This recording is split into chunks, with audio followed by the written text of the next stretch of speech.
Do you know the areas of life that are affected by racism, white supremacy, the origin and the purpose of racism, white supremacy? There is that threat of violence that looms over us. How the system of racism, white supremacy is maintained. This is why this DEI, this big thing about DEI and what Trump is attempting to do is so important, because a lot of what you're going to hear in here is going to sound like hearing that there is no Santa Claus. And we're here for the first session of African World Studies 101 with Professor Kamau Kenyatta.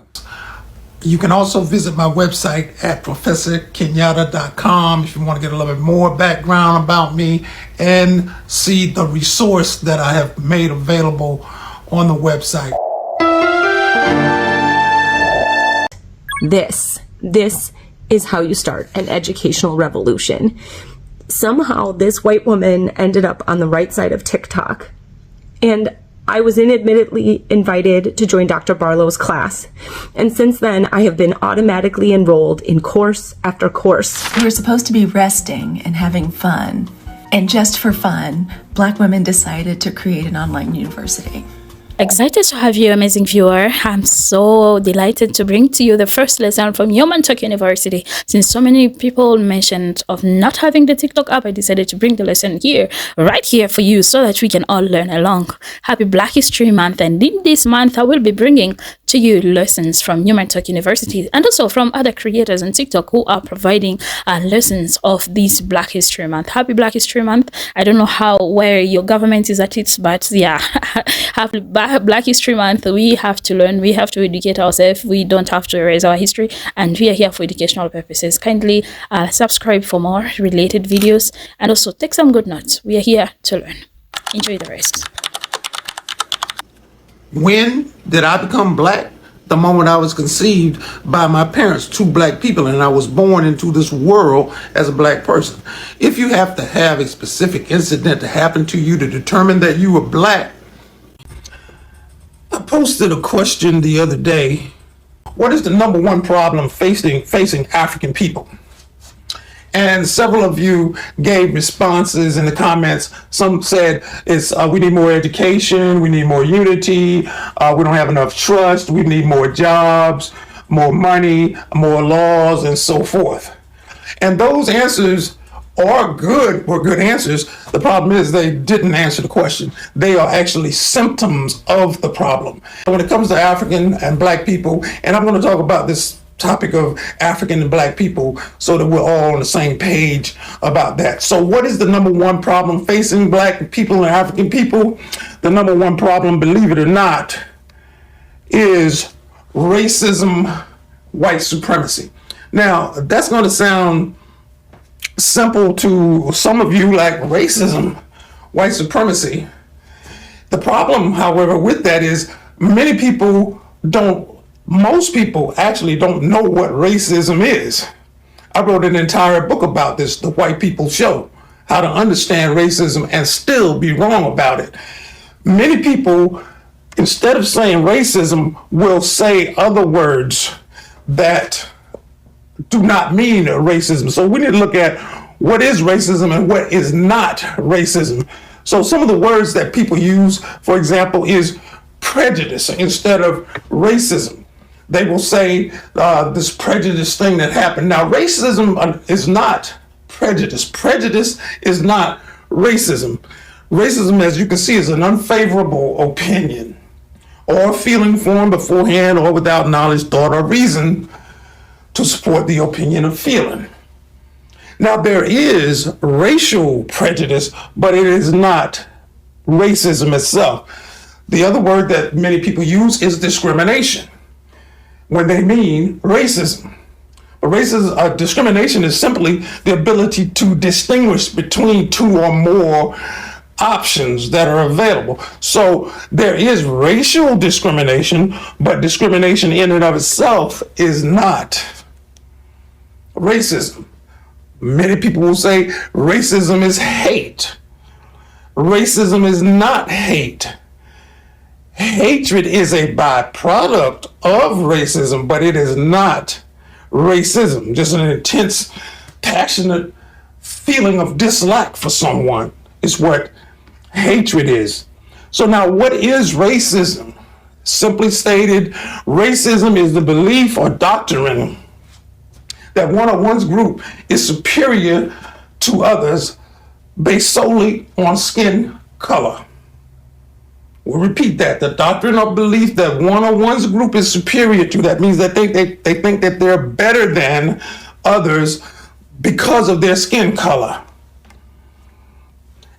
We can simplify it even more to say that the doctrine that racism is the doctrine or belief held by white-skinned people, whether consciously or unconsciously, that they and their group are superior to others who are not white-skinned. Now, I want you to ponder this question, this definition over the next day or so. Look it up in the dictionary. See what you find. Because when you hear most people talking about racism, they have no idea what they're talking about. They're talking about something else and getting in arguments over the wrong things. You want to embed this definition into your mind so that you will not face that. So I'm going to. Now, I have an assignment for you, and you can find that assignment on my website, ProfKenyatta.com, under the resources tab on the menu. The assignment is to read this article that I have posted there, written by Senegalese scholar Sheikh Anta Diop, which deals with the origins of humanity and where the races come from. It's a very, very important article. It's an anthropological piece that many of you will find very difficult to read because of the terminology that is used in there. But what I have provided for you is a vocabulary list of some of the more difficult words. So as you read it, use that vocabulary list, and it will help you understand that article. And it's only about 4 pages, but I need you to read at least the first 3 to 4. It's only about 5, I think it's about 5 pages. I only need you to read at least the first 3 pages, and you need to read it a couple of times. And we will discuss that and talk about it because it's going to deal with some of the other issues that we're going to be dealing with soon here. Today, we will discuss the origin and the purpose of racism and white supremacy. So let's get to it. And we start with this quote by the eminent scholar Neely Fuller Jr., who said, "If you do not understand white supremacy / racism, what it is and how it works, everything else that you understand will only confuse you." And that statement is important because it reveals the fact that in order to properly understand our history or the history of African or Black people, you must understand racism, because without a proper understanding of that, you will be lost. You will be confused. You will have an incomplete and an inaccurate conceptualization about who African people are. So what is the origin of racism, white supremacy? The origin finds itself in the European world, from those who classify themselves as white people. And it started with a botanist by the name of Carl Linnaeus, who was Swedish and is known for developing the classification of plants. But he later expanded that system to the classification of human beings. His work was picked up later on by Johann Friedrich Blumenbach, who in 1795 wrote the book, The Natural Varieties of Mankind. And in that classification, he created 3 major races: Caucasoid, Mongoloid, and Negroid. And in that order, with whites being on the top and blacks being on the bottom. Someone came along some years later, about 20 years later, and said there are actually more than 20 different races. Caucasoid, Mongoloid, blah, blah, blah, blah, blah, and Negroid, expanding on Blumenbach's concept. Sometime later, someone concluded that there were over 120 different races: Caucasoid, Mongoloid, blah, blah, blah, blah, blah, blah, blah, blah, and then Negroid. Note that it was always in that order, with Caucasoids being on the top, whites, and so-called Negroids, blacks, on the bottom. That is known as a racial construct. It is a fabrication. It is a creation. It has no basis in reality. And so now we look at, well, what was the purpose behind this? The purpose behind the creation of and the maintenance of racism is to elevate white people to an imaginary position of superiority. Now, you will note that this is in their mind. It is not a reality. It is a fabrication, something that they created. And the reason that they created this was to be able to control the economic resources of black, brown, and yellow people. So this would ensure that black, brown, and yellow people would view themselves as inferior and would pose no threat to the European white superiority concept. And as a result of that creation, you would have a system that rewards and gives advantages, that is, privileges, benefits, bonuses, blessings, upper hand, edge, power, however you want to call it, would give advantages to those who are white-skinned. But it would at the same time punish and penalize those who are not white skinned. Now, we know all of this. We have lived this. If you are an African or a black person, we know this information.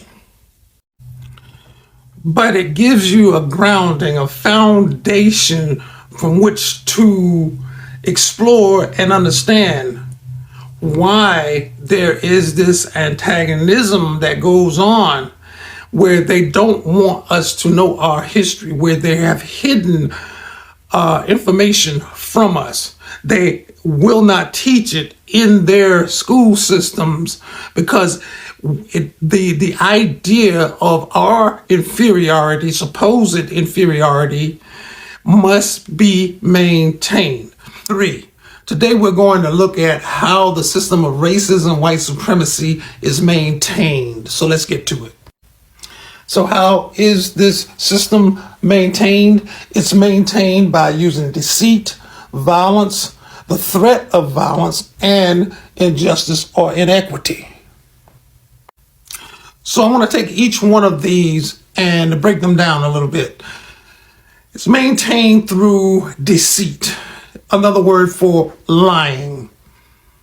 This is how this system is maintained, and it cannot be maintained any other way. The only way that the notion that white people are superior to everybody else is to make sure that it's not challenged, and they have to lie about everybody else. So for example, black people, they said at one point and still believe that we were not humans, and they had to convince the rest of the world of that same thing. That's the reason for that hierarchical construct that I gave in the previous lesson of the classification, putting black people at the bottom. In order to maintain that system, they cannot allow our history to be freely and correctly and truthfully taught, because it is a direct challenge to their notion of this superiority. And so if you ever wonder why it's not taught in the school systems and why you don't know this or why you don't know that, that's not by accident. That is by design. The next component is violence. If you want to control the people, the number one direct way to gain control of people is through violence. And this is a kind of gross comparison, but think about what a pimp does to a woman. He uses violence to gain control of her, isolate her, and use violence. This is an old concept. This is what they did to our people when they kidnapped us.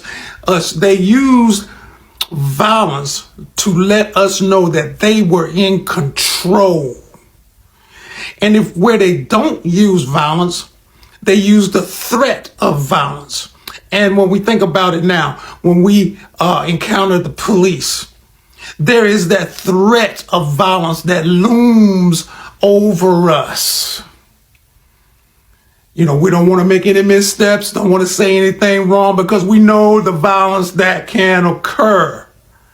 So it's ever present, this threat of violence to maintain white supremacy. Don't step out of line is what they want us to do and want us to say. And then you have the system of injustice and inequity, which we know about. There's two so-called justice systems in this system, one for them and one for us and everybody else. We understand that they cannot allow their justice system to work for us. When their justice system begins to work for us, they simply change the rules so that the rules work for them and the rules don't work for us. And so this is why this DEI, this big thing about DEI and what Trump is attempting to do is so important, because what they're trying to do is wind the clock back to a time that has passed, because as they see it, we have gotten too much control, and it's just an illusion because black people are the last people on the rung to benefit from DEI, but that's another entire subject. Do you know the areas of life that are affected by racism, white supremacy? Well, that's what we're going to talk about today. This is lesson number 4 at African World Studies 101. And the areas of life that are impacted by racism, white supremacy it's just about everything, or is everything. Economics, education, entertainment, law, politics, religion, etc. So let's talk about each one of them. First, let's deal with economics. Economics, that is resources.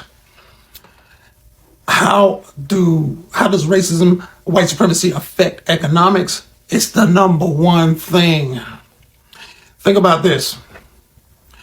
For what reason were African people brought from our homeland into this so-called New World? Economics. The Europeans wanted to create wealth for themselves, and they were not skilled in doing that. So they went and found the people who had already done it to help them do it. But they did it without any kind of compensation to those people for doing it. And so economics, think about the problem, one of the problems that the African people have, black people have. We cannot get a foothold on the economic system that they have. We're locked out of that system because they know that if we could get a hold of that system, it would be a game changer. And so we are deficient in so many ways by design in this system to be not up to par for them. There are gatekeepers that keep us out of the banking system, the monetary system, the gold, the silver, the land. And when we do get those things, they attempt to take them back from us because it's based on economics. It's the equalizer, so to speak, of all the areas of life. Then there's education. This is one of the two pillars that they control us with. One of the most dangerous things, and one of the most diabolical things that has occurred to us is to allow ourselves to be put into their educational system. Their educational system was designed to help them maintain white supremacy, to maintain control over the resources. When we go into their system, it is not to help us be free. It is designed to help us maintain their system, to not resist their system. And in their educational system, they teach us all about themselves, their accomplishments, their achievements, their heroes and heroines, from kindergarten through PhD. We get a full dose of nothing but the white people show. And this is why I wrote my book, The White People Show, How to Understand Racism and Still Be Wrong About It. It comes from an understanding about that. And so their educational system, and see, to think about it for a second, most of you are listening to this because you didn't get this information in the 3rd, the 4th, 7th, 8th, 9th, 12th grade. This is information that we should know by the time we're in the 6th grade. We should have a real grasp on our own history. That's what educating ourselves is about. And this is why I maintain that the first step to our freedom is to be able to educate our own children. We used to do it. We got to go back to it. The next area is entertainment, and we know the story of entertainment. This is the area that they have allowed us to flourish, so to speak. However, we do not control the economic levers of the entertainment industry. They are still in control of it. I used to say years ago to people, I would take Michael Jackson as an example. Michael Jackson was very, very wealthy, had been doing this ever since he was a child. But when you look at when Michael Jackson completed a CD, a project, an album, he made a lot of money. But I asked the question, what about the people who made the little CDs that that contained that music? How much money are they making? And take into consideration that they're not just making money on the millions of albums or CDs that Michael Jackson sold. They're making the money off of the CDs that Bruce Springsteen does, the Rolling Stones, Luther Vandross, Marvin Gaye. That's where the money is. They're actually controlling that, and we're basically getting peanuts. The same thing happens in the sports arena. If you think that LeBron James makes $100 million for however long of time, we have to ask, well, what is the guy who owns that franchise making? You see? So the entertainment industry, they maintain control over that.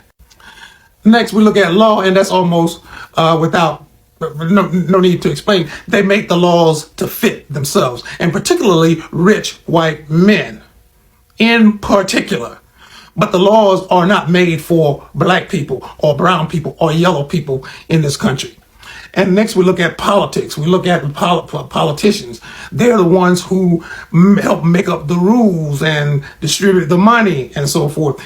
And so when we look at our role in that, it's almost like a peon. They control that for the benefit of white people, white communities, white schools, white institutions, white causes. And so that area is affected as well. And then the last area that we're going to look at is religion.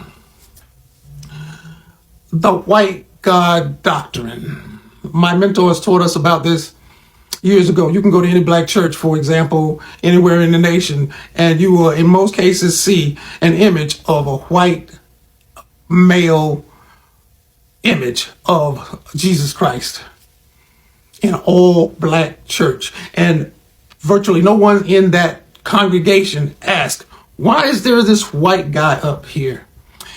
And my mentors, Dr. John Henry Clark, Dr. Joseph Ben Yakinen, and others have pointed out that if your God does not look like you, then that you need to question whether or not that God is your God. Through that, they have given us this image of the divinity that looks not like us, but looks like them. And we believe that that is where our hope is coming from. There was a theater play some years ago called Your Arms Are Too Short to Box with God.